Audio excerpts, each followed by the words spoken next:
Hi there, welcome back. Yes, look, it's me with the pink gloves. Going to demonstrate these moulds today, well, hoping to, but as you've probably seen in the thumbnail, didn't end up doing that. Using Resincrete by JDiction, 30-minute full curing time and a 10:3 mixing ratio.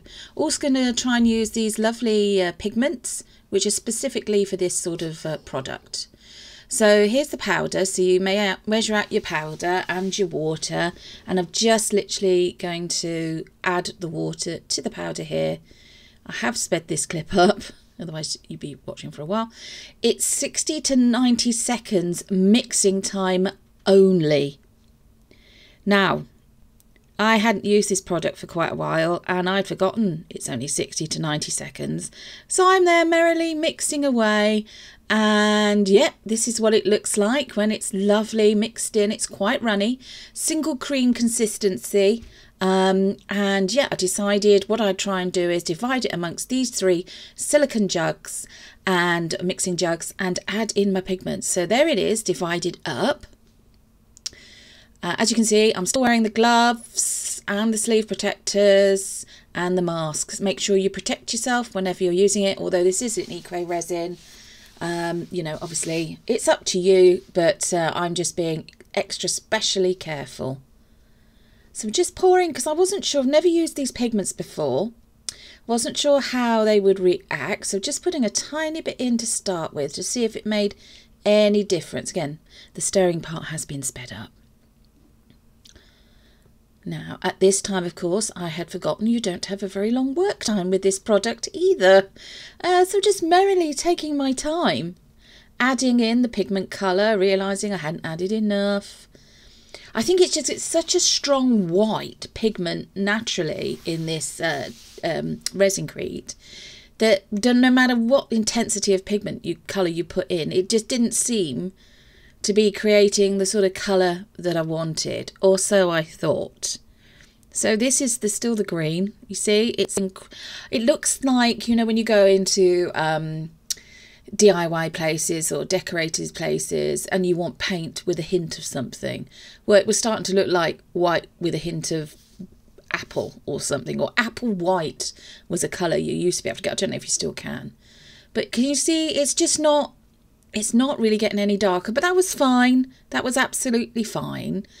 Because again, I wasn't really sure how this was going to go, and I'm still mixing and mixing and mixing, not thinking about working time with this product. And yeah, then moving on to the blue. Now I thought, oh, it's going to be the same as the green. It's going to need a lot of pigment in it. So merrily added in, you know, I think it was about 5 drops in total of this pigment. It came out.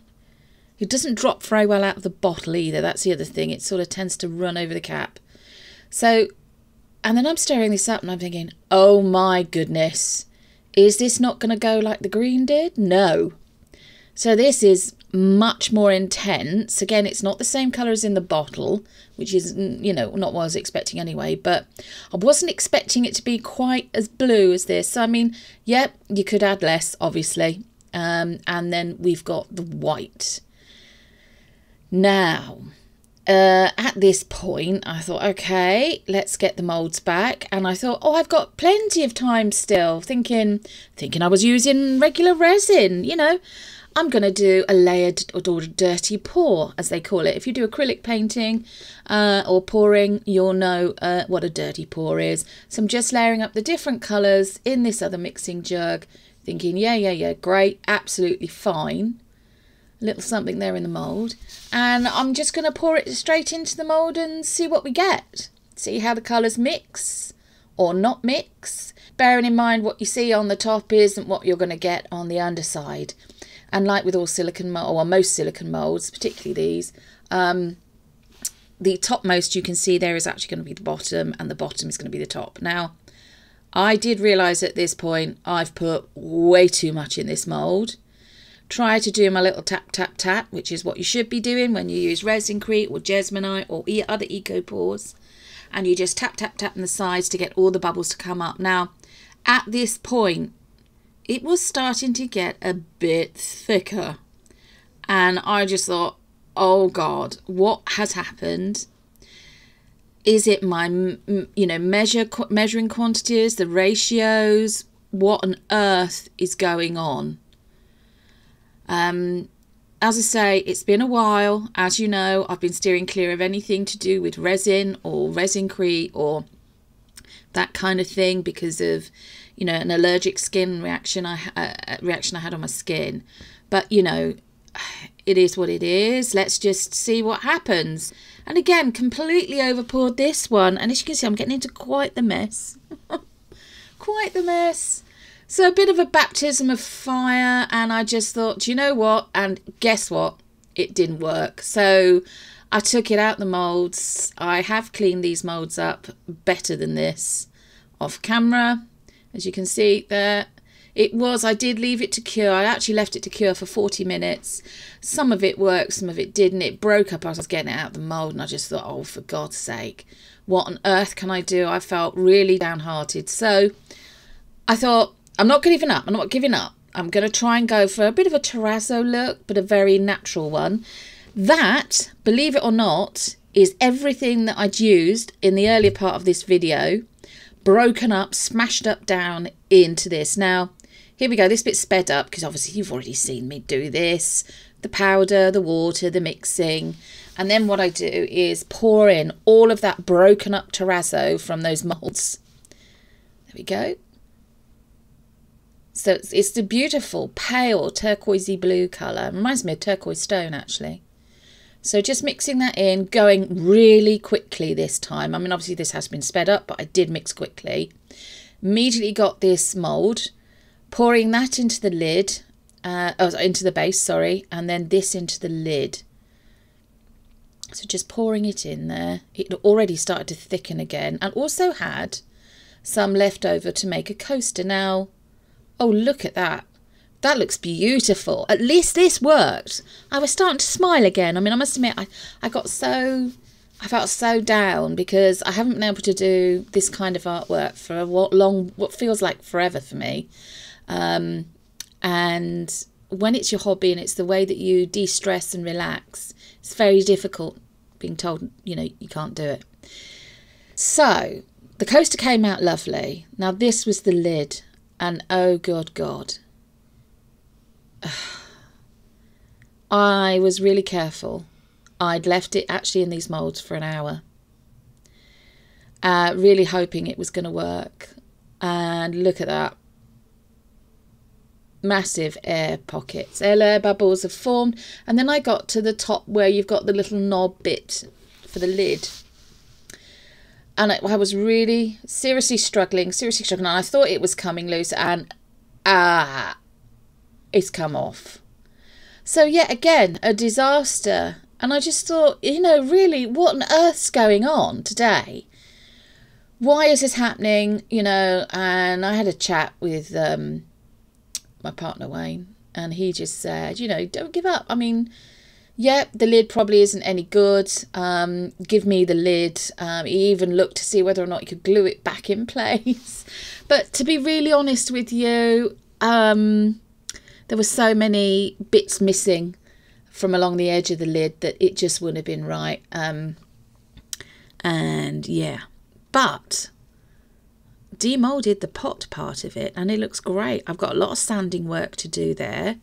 But because I'd used the terrazzo, or a form of terrazzo, I just thought, do you know what? Let's just carry on. Let's just use the pot and the coaster.